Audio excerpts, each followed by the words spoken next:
আজকের এই ভিডিওতে আমরা আলোচনা করব যে লন রোলার ফেলা ও টানা কোনটা সহজ।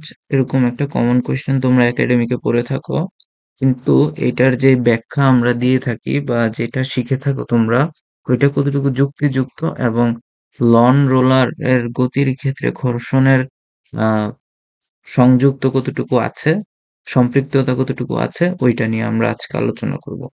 তো first of all, lawn roller ঠেলা ও টানার ক্ষেত্রে আমরা অ্যাকচুয়ালি কি বুঝি সেই জিনিসটা একটু দেখি। যে ঠেলার ক্ষেত্রে আমরা ফোর্স অ্যাপ্লাই করি কোন দিকে? ঠেলতেছি ঠেলতেছি ঠেলার ক্ষেত্রে আমরা ফোর্স অ্যাপ্লাই করি এই দিকে। ওকে, তো এটা হলো আমার ফোর্সের ডিরেকশন, এবং এই হচ্ছে ফোর্সের ডিরেকশন, এফ বল আমরা অ্যাপ্লাই করি, এটাকে আমরা বলি ঠেলা। এখন টানার ক্ষেত্রে আমরা দেখি যে টান বলের ক্ষেত্রে আমরা বল প্রয়োগ করছি এভাবে। আমার এই গোলাপি কালারের তীর চিহ্নটা দ্বারা আমরা এখানে বল প্রয়োগের দিক বুঝাচ্ছি। ওকে, তো আশা করি আমরা ক্লিয়ার যে এফ বল এভাবে প্রয়োগ করা হচ্ছে। এখন আমরা এই দেখব যে এফ বলের কার্যকারিতা বস্তুর গতির ক্ষেত্রে কিভাবে থাকে, বস্তুর লব্ধি বল কোন দিকে ক্রিয়াশীল থাকে, এবং বস্তুর ঘূর্ণন আসলে কিভাবে সম্ভব হয়। তো ফার্স্ট অফ অল, বস্তুর গতির ক্ষেত্রে এইখানে ঘর্ষণের ভূমিকা রয়েছে। তো ঠেলার ক্ষেত্রে বস্তুর গতি থাকে ডান দিকে, বস্তুর গতি। তাহলে আমরা ঘর্ষণ বল কোন দিকে দেখাবো? ঘর্ষণ বল জেনারেলি আমরা গতির বিপরীতে দেখিয়ে থাকি, তাহলে ঘর্ষণ বল হচ্ছে এই দিকে আমরা দেখাবো। এবং ঘর্ষণ বলকে আমরা ছোট হাতের এফ দ্বারা ডিনোট করতে পারি। ঠিক একইভাবে টানার ক্ষেত্রে ঘর্ষণ বল কোন দিকে হবে? ঘর্ষণ বল, যেহেতু বস্তুর গতি ডান দিকে, বস্তুর গতি ডান দিকে, তাহলে ঘর্ষণ বল হবে বাম দিকে। আমরা এটা বলতে পারি। তাহলে এটাকে আমরা বলছি বস্তুর গতি ডান দিকে, এবং এটাকে আমরা বলি টানা। তাহলে ঠেলা এবং টানার যে বলের বিশ্লেষণ বা ঘর্ষণ বল কোন দিকে কাজ করছে ওই জিনিসটা আমরা বুঝতে পেরেছি। এখন আমরা দেখি যে ঠেলা ও টানা দুইটা আলাদাভাবে আমরা গতি বিশ্লেষণ করব। তো প্রথমত আমরা ঠেলা নিয়ে কাজ করি একটু। ঠেলা ঠেলার ক্ষেত্রে আমরা দেখব যে বল ভিতরের দিকে প্রয়োগ হচ্ছে।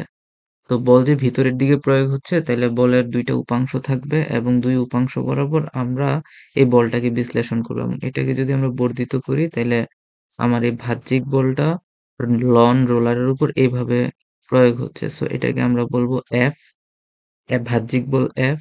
এখন এই বাহ্যিক বলটা কিভাবে উপাংশে ভাগ করব সেটা একটু আমরা দেখি। যে আমরা ধরে নেই যে আনুভূমিকের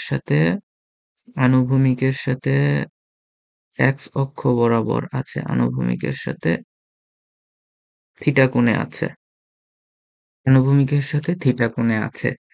সো আনুভূমিকের সাথে যেহেতু থিটা কোণে আছে, তাইলে আমরা এই বাহ্যিক বলকে দুইটা উপাংশে ভাগ করি। একটা হচ্ছে এক্স উপাংশ আর একটা ওয়াই উপাংশ। তো এক্স এবং ওয়াই উপাংশের ক্ষেত্রে আমরা যে বিভাজনটা এখানে করব সেটা হচ্ছে, এটা হচ্ছে আমাদের এক্স অক্ষ এবং এটা হচ্ছে ওয়াই অক্ষ। তো এই অ্যাঙ্গেলটা যদি থিটা হয়, তাহলে এই অ্যাঙ্গেলটা কি হবে? থিটা।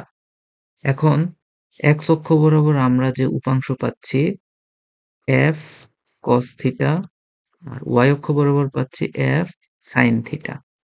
তো এখন এই তলের উলম্ব বরাবর আমরা অভিলম্বিক প্রতিক্রিয়া আর পেয়ে থাকি, যেটা এই আর এর পরিচয় হচ্ছে ভূমি বা তল। ভূমি বস্তুকে উপরের দিকে বল দেয়। ওকে, আমরা এই আর এর পরিচয়টা পেলাম। এখন আমরা এইখান থেকে হচ্ছে বিশ্লেষণ করব যে আর এফ কিভাবে কার্যকর আছে, এবং এট দ্য সেম টাইম নিচে ক্রিয়া করতেছে কি এমজি।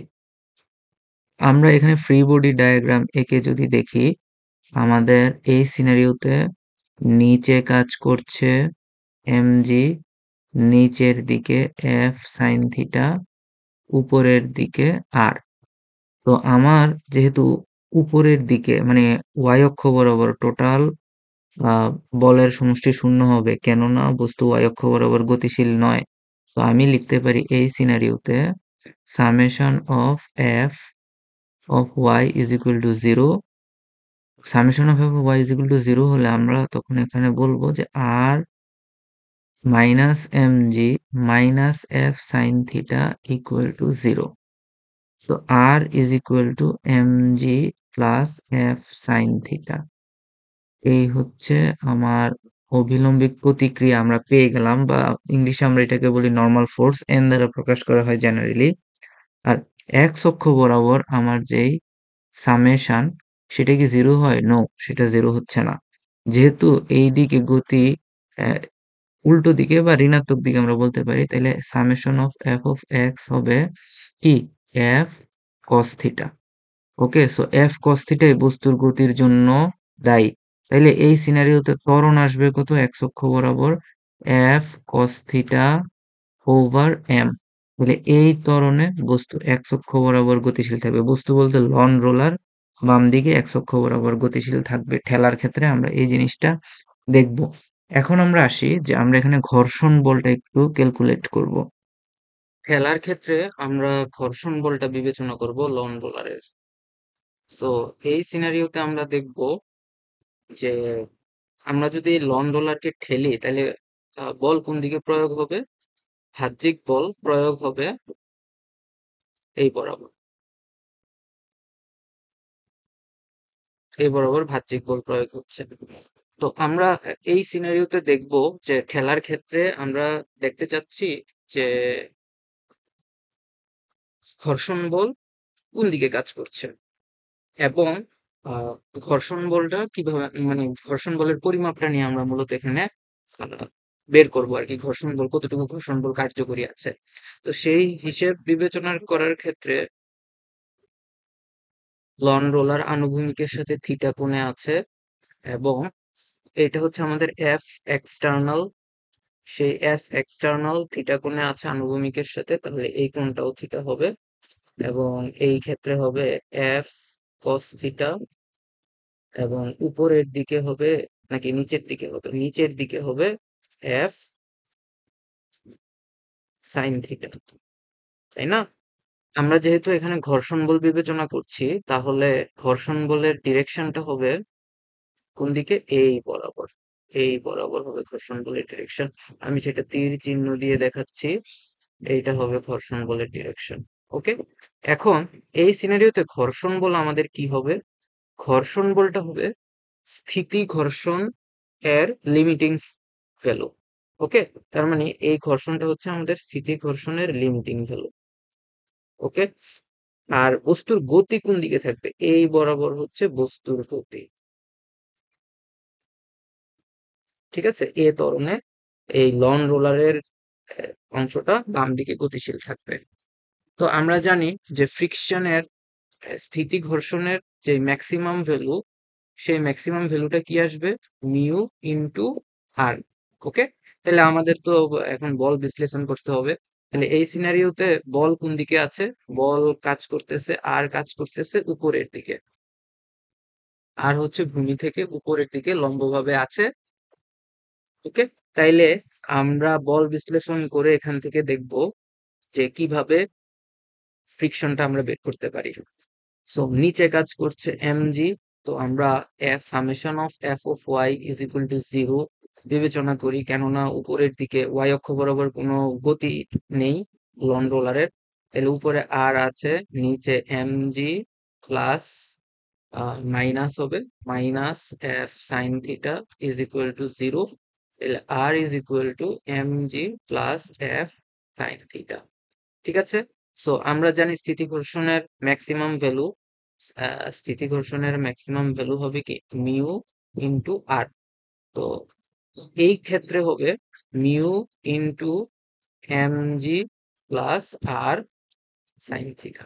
এখন এই সিনারিওতে কোয়েশ্চেন হতেই পারে যে কেন এখানে আমার কি জানি বলে স্থিতি ঘর্ষণ আসবে গতিশীল অবস্থায়। তুমি দেখো যে এই কন্টাক্ট পয়েন্টটা যখন সে রোটেট করতেছে, এই পয়েন্টটা কিন্তু স্থির, তাই না? রোটেশনের ক্ষেত্রে এই পয়েন্টটা স্থির, তাইলে এই সিনারিওতে স্থিতি ঘর্ষণ আসতেছে। আচ্ছা, তো ঘর্ষণ বিবেচনা করলে বস্তুর যে ত্বরণ, সেই ত্বরণটা কিন্তু কি হয়ে যাবে? ত্বরণ পরিবর্তন হবে, আগের মতো কিন্তু ত্বরণটা হবে না। আমরা প্রিভিয়াস কেসে দেখছি যে ত্বরণ আমাদের কি আসতেছিল? F cos theta divided by m. So ঘর্ষণ বিবেচনার ক্ষেত্রে আমাদের এই সিনারিওতে আসবে summation of F of x is equal to m a x অক্ষ বরাবর, সেহেতু এ এক্স আমি এখানে চিহ্নিত করলাম। তাইলে এই জায়গায় দেখো যে এফ কস থিটা বাম দিকে আর স্থিতি ঘর্ষণের ভ্যালু ডান দিকে। তাইলে তখন আমরা লিখতে পারি যে f cos theta minus f s এর maximum value is equal to m a x. তাহলে এইখান থেকে আমরা বের করে ফেলতে পারি এ এক্স হচ্ছে, আমি সেটাকে এফ দ্বারা ডিনোট করতেছি, F cos theta minus F over m. বুঝতে পারছি? যখন আমাদের ঘর্ষণ বিবেচনায় আনতে হবে, আমরা কিন্তু এটা বলতে পারবো না যে ঘর্ষণ থাকলে হবে একটা, না থাকলে হবে আরেকটা, না। ঘর্ষণ না থাকলে এইখানে ঘুরবে না বস্তুটা। ঠিক আছে? তার মানে ঘর্ষণ এখানে আছে, ঘর্ষণ আছে। আমরা প্রিভিয়াসলি যে ক্যালকুলেশনটা করেছিলাম সেটা মূলত বইয়ে দেওয়া থাকে, সেটা বিবেচনা করে আমরা ক্যালকুলেশন করেছি। কিন্তু ঘর্ষণ বিবেচনার ক্ষেত্রে ঘর্ষণ ধরে আমরা বস্তুর গতির ত্বরণ হিসেব করলাম। তো এখন আমরা এটাকে টানতেছি। টানার মিনিং হচ্ছে আমি বল প্রয়োগ করছি এভাবে, এভাবে বল প্রয়োগ করতেছি। ওকে? এভাবে যদি বল প্রয়োগ করি তাহলে এই হবে এফ এক্সটার্নাল ফোর্স, এবং আনুভূমিকের সাথে আমরা এই হচ্ছে আমার এক্স, এবং এই হলো আমার ওয়াই অক্ষ, এবং এইটা হচ্ছে থিটা। এখন দেখো যে এক্সটার্নাল ফোর্সটা কিভাবে উপাংশে ভাগ করব। এই হচ্ছে এফ কস থিটা এবং এই হচ্ছে এফ সাইন থিটা। তো এফ কস থিটা এবং এফ সাইন থিটা দুটো উপাংশে ভাগ করেছে। এখন নিচের দিকে কাজ করতেছে এম জি, উপরের দিকে কাজ করছে আর। তো ওয়াই অক্ষ বরাবর যেহেতু আমার কোনো ধরনের গতি নাই, তাহলে ওয়াই অক্ষ বরাবর সকল বলের সমষ্টি শূন্য। তাহলে R plus F sine theta is equal to m g. তাহলে R is equal to m g minus F sine theta. Okay? R is equal to m g minus F sine theta. এখন আমরা আরেকটা জিনিস দেখবো যে বস্তুর গতি কোন দিকে। বস্তুর গতি হচ্ছে এক্স অক্ষ বরাবর ডান দিকে। তাইলে F of y, sorry F of x not equal to zero. Summation of F of x is equal to F cos theta. And এই জিনিসটাকে আমরা লিখতে পারি m of a x is equal to F cos theta. A x is equal to F cos theta over m. তাহলে আমার x অক্ষ বরাবর এই ত্বরণে গতিশীল থাকবে, বা বস্তুর গতি। এখন বস্তুর গতি আমরা জানতে পারলাম, আমরা অভিলম্বিক প্রতিক্রিয়া জানতে পেরেছি। এখন আমরা দেখব যে এইখানে আমার ঘর্ষণ বল কোন দিকে কাজ করছে। যেহেতু গতি ডান দিকে, তাহলে ঘর্ষণ বল হবে বাম দিকে। তাহলে বাম দিকে যদি ঘর্ষণ বল হয়, তাহলে ঘর্ষণ বল এফ, এফ ঘর্ষণ বল, সেই এফ এর ভ্যালু কত আসবে? আমরা টানার ক্ষেত্রে এখন দেখব যে ঘর্ষণ বলের কারণে লব্ধি বলটা আসলে কেমন পরিবর্তন হয়, এবং সেই ক্ষেত্রে হচ্ছে যে ত্বরণ কোন দিকে থাকবে, বস্তুর গতি কোন দিকে থাকবে। টানার ক্ষেত্রে হচ্ছে বাহ্যিক বল এই বরাবর থাকে। ওকে? তাহলে আমি এখানে লিখে রাখি যে টানার ক্ষেত্রে, টানা তাহলে বাহ্যিক বল। তো এক্স অক্ষ বরাবর থাকতেছে থিটা কোণে, টানা হচ্ছে এই বরাবর হচ্ছে ওয়াই অক্ষ, এই বরাবর এক্স অক্ষ। তো আমরা এই বিবেচনায় নিচের দিকে হচ্ছে এম জি, এই বরাবর স্থিতি ঘর্ষণ কাজ করতেছে। ঠিক আছে? শুধুমাত্র এই সিনারিওতে একটা ঘর্ষণ বলই থাকবে, সম্পূর্ণ গতিশীল সিচুয়েশনে একটা ঘর্ষণ বলই এখানে কার্যকর। এলে আমরা এটাকে এফ, এই অক্ষ বরাবর এফ কস থিটা লিখতে পারি, এই বরাবর আর। তাইলে আমরা summation of F of y is equal to zero বিবেচনা করে আর ইজ ইকুয়াল টু, এখানে কি আসবে? এখানে আসবে R f sine theta. Okay? তাহলে R plus F sine theta minus m g is equal to zero, R is equal to m g minus F sine theta.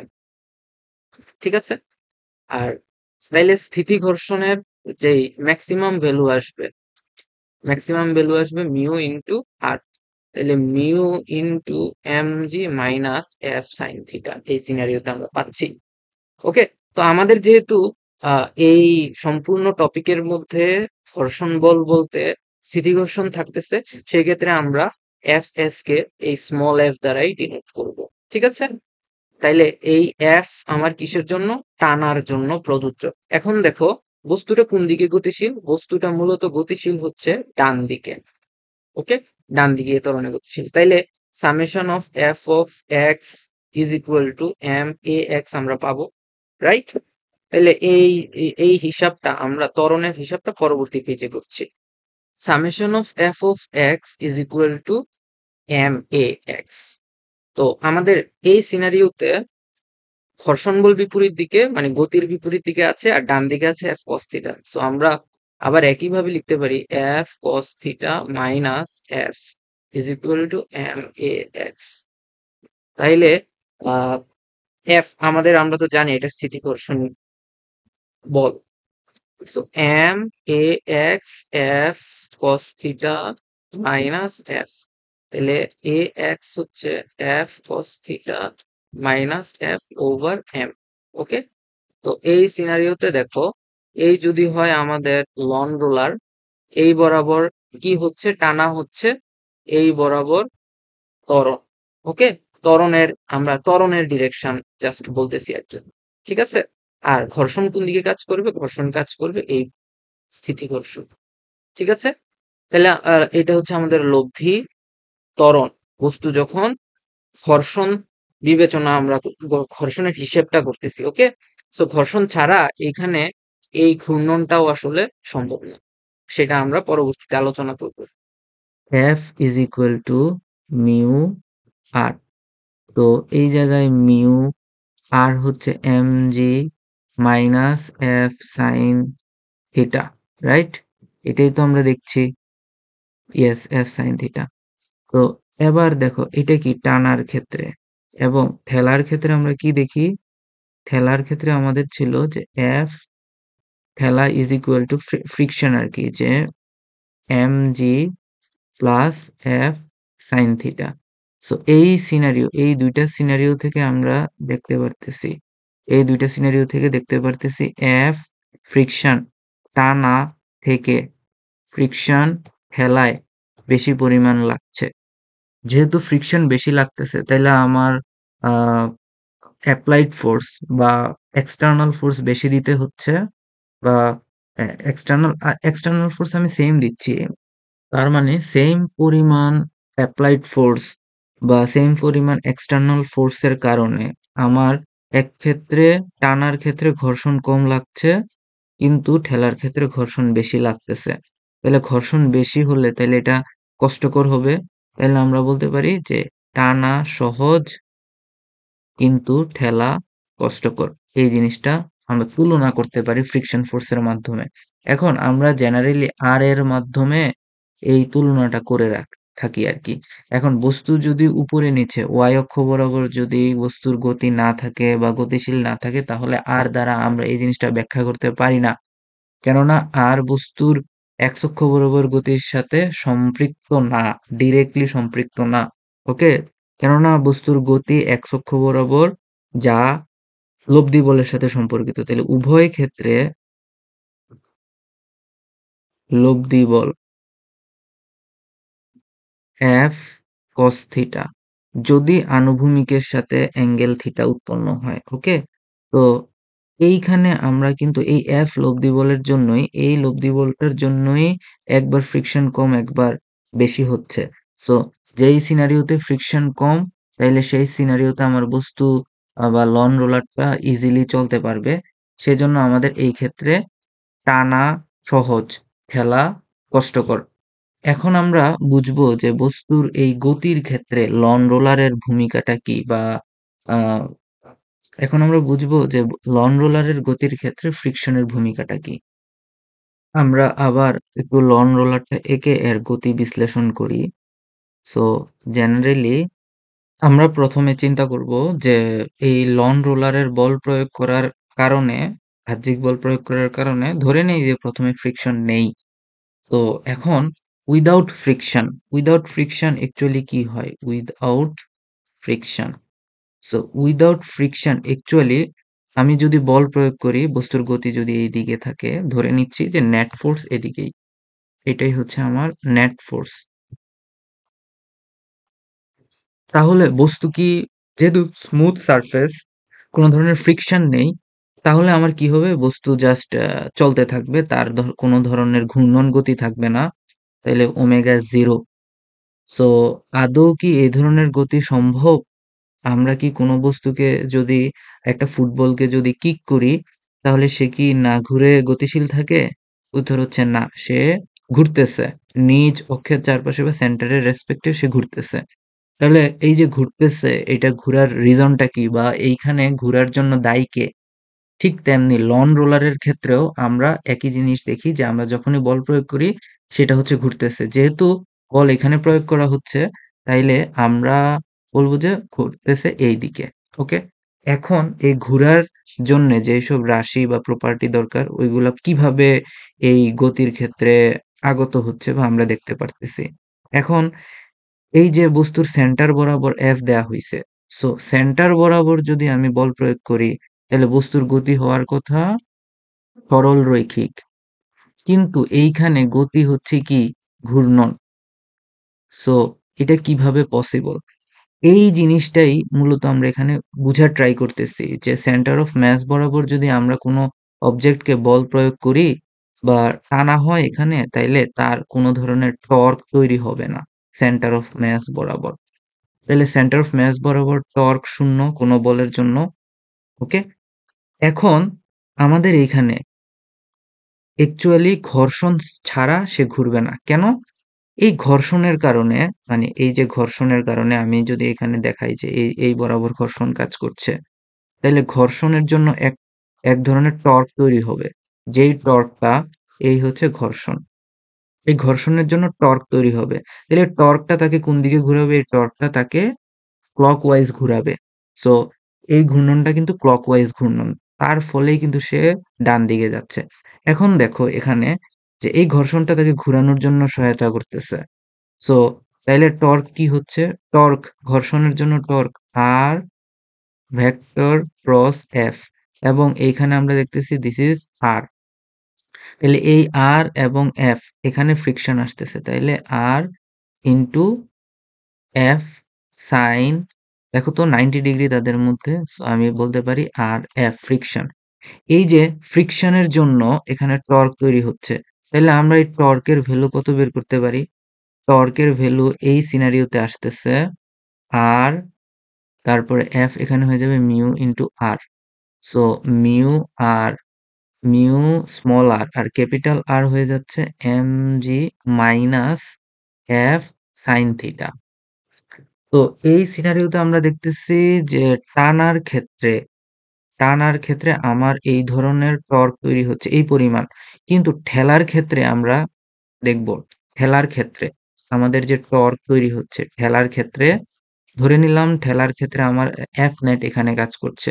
তার মানে আমার এই এফ নেটের টর্কের আসলে কোনো ধরনের ভূমিকা নেই। এফ নেটের জন্য টর্ক জিরো। এখন আমার যেই ঠেলার ক্ষেত্রে যেই সিনারিও আমরা দেখি, ঠেলার ক্ষেত্রে কি হচ্ছে? ঠেলার ক্ষেত্রে টর্ক, ঠেলা ঠেলাতে টর্ক আসতেছে কত? যে আমার ফ্রিকশন সেই আগের মতোই ফ্রিকশন এখানে আছে। এই ফ্রিকশনের জন্য যে টর্ক আসবে R f, so R into mu into capital R, so R mu capital R m g plus F sine theta. তাহলে এখানে কিন্তু আমার টর্ক বেশি লাগছে, বাট প্রিভিয়াসলি আমার টর্ক লাগতেছিল কম। ওকে, তাহলে এই দুই টর্কের কারণেই কিন্তু আমি বুঝতে পারতেছি কোথায় কম টর্ক লাগছে, কোথায় বেশি টর্ক লাগতেছে। এখন এই জিনিসটা, আমার এই টর্কের জন্য অ্যাকচুয়ালি সুবিধাটা কি? টর্কের এই কারণে কি হচ্ছে? ইনিশিয়ালি নেট ফোর্সের কারণে সে একদিকে যাচ্ছে, আর টর্কের কারণে তো সে ঘুরছে। তাহলে ইনিশিয়ালি আমরা ক্যালকুলেট করব, ইনিশিয়ালি তার ওমেগা কি ছিল? জিরো ছিল। ওকে, ওমেগা জিরো ছিল, এবং এইখানে ভ্যালোসিটি ছিল ভি নট, ধরে নিলাম ভি নট ভ্যালোসিটি। সো এই ভি নট বাড়ছে নেট ফোর্সের কারণে, ঠিক তেমনি ওমেগা এখানে বাড়তেছে। কিসের জন্য বাড়তেছে ওমেগা? আচ্ছা, আমরা এখানে একটু দেখি যে আমার এই টর্ক সৃষ্টি হইছে, এই টর্ক থেকে আমরা অ্যাঙ্গুলার মোমেন্টাম জিনিসটা কিভাবে বের করি? সো আমার এই টর্ক হচ্ছে I alpha. So alpha is equal to torque divided by, আমরা কি পাচ্ছি? আই। এখন এই সিনারিওতে আমরা যদি উপরের দিকে দেখি, আমার আই দুইটার জন্যই ফিক্স। তার মানে আলফা বা অ্যাঙ্গুলার অ্যাক্সিলারেশন টর্কের সাথে কিভাবে সম্পর্কিত? সমানুপাতিক আকারে সম্পর্কিত। এখন আলফা যদি বাড়ে, টর্ক বাড়বে। তার মানে টর্ক বাড়া মানে আলফা বৃদ্ধি পাওয়া। সো টর্ক যদি কম থাকে তাহলে আলফা আমার কি হবে? কম হবে। এখন এই জায়গায় হচ্ছে আমার যেহেতু আই দুই ক্ষেত্রে সেম, এই টর্কের সাথে আই এর যেই সম্পর্ক, এখান থেকে আমরা দেখবো যে আই এর কারণে অ্যাকচুয়ালি কি বৃদ্ধি পাবে? ওমেগা বৃদ্ধি পাবে। তার মানে ওমেগা আস্তে আস্তে বৃদ্ধি পাচ্ছে, ওমেগা বৃদ্ধি পাইতেছে। ওমেগা বৃদ্ধি পেতে পেতে আমার একটা সময় হবে কি যে ওমেগা বৃদ্ধি পেতে পেতে ওমেগা আর এবং ভি বাড়বে, ভি বাড়তেছে। ভি এবং ওমেগা আর পরস্পরের কি হয়ে যাবে? সমান হয়ে যাবে। সো এই সমান হওয়ার পূর্বে পর্যন্ত, মানে এই কন্ডিশনটা ঘটার পূর্ব পর্যন্ত আমার ঘর্ষণই মুখ্য ভূমিকা পালন করছে। ওকে? সো ঘর্ষণ মুখ্য ভূমিকা পালন করছে বলেই এই লন রোলার ঘুরতেছে। ঘোরার জন্য কম টর্ক প্রয়োজন। সেই জন্য কম টর্ক কখন প্রয়োজন? যখন আমরা টানি। ঠেলার ক্ষেত্রে না, কিন্তু ঠেলার ক্ষেত্রে বেশি টর্ক প্রয়োজন। আর টানার ক্ষেত্রে আমার কম টর্ক প্রয়োজন। সো ওই ক্ষেত্রে আমার কম টর্ক প্রয়োগ হচ্ছে এবং বস্তু ইজিলি আমার ঘুরানো যাচ্ছে।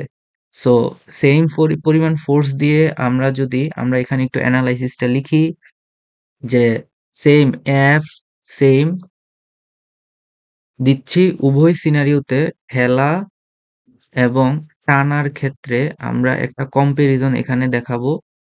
সো এই কম্পারিজনটা হচ্ছে ঠেলা এবং টানার ক্ষেত্রে। ফার্স্ট অফ অল আমার দুই ক্ষেত্রে ঠেলাতে কি হয় এবং টানাতে কি হয়? আর থাকে বেশি উভয়ের ক্ষেত্রে। টানার ক্ষেত্রে থাকে আর কম। সো আর বেশি হলে মানে ফ্রিকশন ফোর্স কি হবে? বেশি হবে। ফ্রিকশন ফোর্স কম হবে। ফ্রিকশন ফোর্স কম হলে আমার এখানে টর্ক হইতেছে কি? বেশি। টর্ক বেশি আর টানার ক্ষেত্রে টর্ক হচ্ছে কম। সো টর্ক কম হচ্ছে, ঘূর্ণনেও আমার সুবিধা হচ্ছে এই সিনারিওতে, ঘর্ষণ যেহেতু কম। সো সেই জন্য ওভারঅল আমরা বলতে পারছি যে এফ সেম। এফ মানে এই ক্ষেত্রে বাহ্যিক বল এবং উভয় ক্ষেত্রে লব্ধি বল। লব্ধি বল আমার এখানে কি আসতেছে? লব্ধি বল। লব্ধি বল হবে যে যদি থিটা আনুভূমিকের সাথে হয় তাহলে লব্ধি বল হবে এফ কস থিটা। এবং এই লব্ধি বল থেকে কিন্তু আমার এক্সিলারেশন আসে f cos theta over m. আশা করি এই জিনিসটা আমরা বুঝতে পেরেছি। এখন আরেকটা জিনিস এই জায়গায় যে আমার এই এফ ফোর্সটা অ্যাকচুয়ালি কিসের কাজ করে? এফ ফোর্সটা মূলত আমার এই বস্তুর গতি কমানোতে হেল্প করে। আবার এই নেট ফোর্স আবার কিন্তু বস্তুর গতি বৃদ্ধি করতেছে। সো এই সিনারিওতে হয় কি যে এই এফ ফোর্স আমার এই বাহ্যিক বলের কারণে এই যে ত্বরণ আছে সেটা কমানোর জন্য ট্রাই করে, কিন্তু আবার এই বাহ্যিক বল কিন্তু আবার বস্তুর গতি বৃদ্ধি করতেছে। তো এই জায়গায় আবার একটা ট্যানজেনশিয়াল এক্সিলারেশন আছে। এই ট্যানজেনশিয়াল এক্সিলারেশনের কারণে আমরা বলতে পারি যে এই বস্তুর গতি কমবে, আবার এই বাহ্যিক বলের কারণে বস্তুর গতি বৃদ্ধি পাচ্ছে। তার মানে হচ্ছে বাহ্যিক বল যদি না থাকতো তাইলে এই ব্যাগের কারণে এই ব্যাগটা প্রথমে বেশি থাকতো, পরে একটা সময় পরে সমান হয়ে যেত। সো এই জায়গার বিন্দু অ্যাকচুয়ালি ঘুরে উপরের দিকে যায় এবং উপরের এই বিন্দু ঘুরে আবার আসতেছে। দ্যাটস ওয়াই এই ধরনের ঘূর্ণন গতি সম্ভব হচ্ছে ফ্রিকশন ফোর্সের কারণে। সো আমরা আলটিমেটলি বলতে পারতেছি যে ঘর্ষণ বলের জন্যই, মানে কম ঘর্ষণ বলের জন্যই আমার কি সুবিধা হচ্ছে? কম ঘর্ষণ বলের জন্যই টানা সুবিধাজনক। এখন এই সিনারিওতে দেখো, ঘর্ষণ বলটা আর এর সাথে রিলেটেড, ঘর্ষণ বল কিন্তু টর্কের সাথে রিলেটেড। সো আমি এখানে একটু লিখে দেই, এটা হচ্ছে টর্ক। সো আমরা টর্কের ইকুয়েশন দেখলাম, ঘর্ষণ বলের ইকুয়েশন দেখলাম, এবং দুইটা তুলনা করে বলতে পারতেছি যে টানা, লন রোলার টানা অধিক সুবিধাজনক। সো আজকের সেশনটা আমরা এতটুকু পর্যন্তই রাখতেছি। পরবর্তীতে আমরা আরো কিছু টপিক নিয়ে আলোচনা করব।